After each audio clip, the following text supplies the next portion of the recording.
Why your brain won't let you forget embarrassing moments. There's a moment from years ago, maybe a stumble in a crowded hallway, a joke that landed in total silence, or your name mispronounced on stage. And somehow, right now, you can still feel it. Not just remember it. Feel it. That's not a glitch. That's your brain doing exactly what it was designed to do. Act 1, we've all been there. You're lying in bed, completely still, the room dark, and out of nowhere your brain serves up a memory so vivid and so mortifying that you physically wince or pull the blanket over your face. Maybe you said the wrong name to someone you'd met before. Maybe you waved back at someone who wasn't actually waving at you.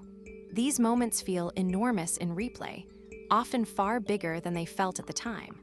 And yet, no matter how many genuinely good things happened that same week, compliments received, laughs shared, small victories, those moments have faded. The embarrassing one stayed.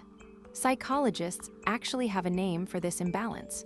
They call it negative bias, but the embarrassment version runs even deeper than that. It's not just that bad memories stick. It's that socially painful memories seem almost laminated into our minds, playing back in full color for decades. Why? Why does your brain keep the receipt for every cringeworthy moment while losing the invoice for everything wonderful? Act 2, here's where the science gets genuinely fascinating. When something embarrassing happens, your brain doesn't process it the way it processes ordinary events. The moment you feel that hot flush of humiliation, that sinking, shrinking sensation, your amygdala fires. The amygdala is an almond-shaped cluster deep in your brain that acts as an emotional alarm system. Its job is to flag experiences as important, essentially stamping them. Remember this. Under normal circumstances, memories are encoded gradually, through repetition and sleep consolidation. But when the amygdala gets involved, it fast-tracks the process. It floods the hippocampus, your brain's memory librarian, with stress hormones, particularly cortisol and norepinephrine. These hormones act like chemical highlighters, making the neural pathways for that memory stronger, thicker, more durable.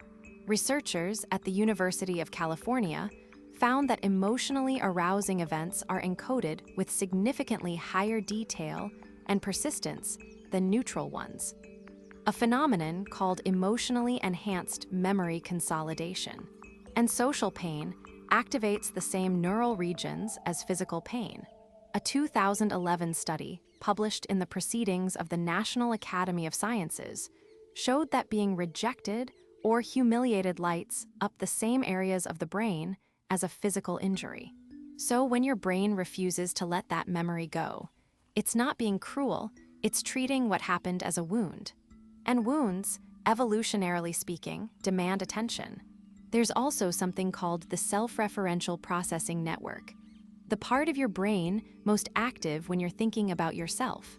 Embarrassing memories involve you as the protagonist of a social failure, which makes them deeply self-referential. Every time you replay the moment, you're reactivating that network, which ironically strengthens the memory further. You are, quite literally, remembering it into permanence. Act 3, zoom out for a moment, and this all starts to make a strange kind of sense. Humans are intensely social animals. For most of our evolutionary history, belonging to a group wasn't a comfort, it was survival. Being cast out, laughed at, or seen as incompetent by your tribe could mean death. Your reputation, your social standing, your ability to be trusted and included, these were life or death variables. So your brain evolved to treat social failure as a serious threat. Not metaphorically serious, literally dangerous. Embarrassment is essentially your brain's internal social monitor going off. A signal that says, you violated a norm, you risked your standing, pay attention and don't do that again. The memory that follows is the lesson being burned in. It's not punishment, it's protection.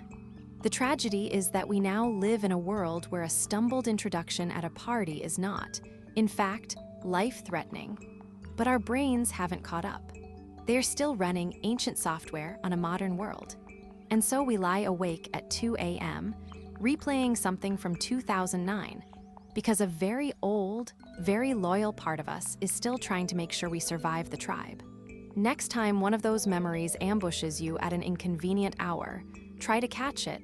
Notice the wince, the heat, the instinct to hide, and remember, that's not weakness. That's a very old kind of caring.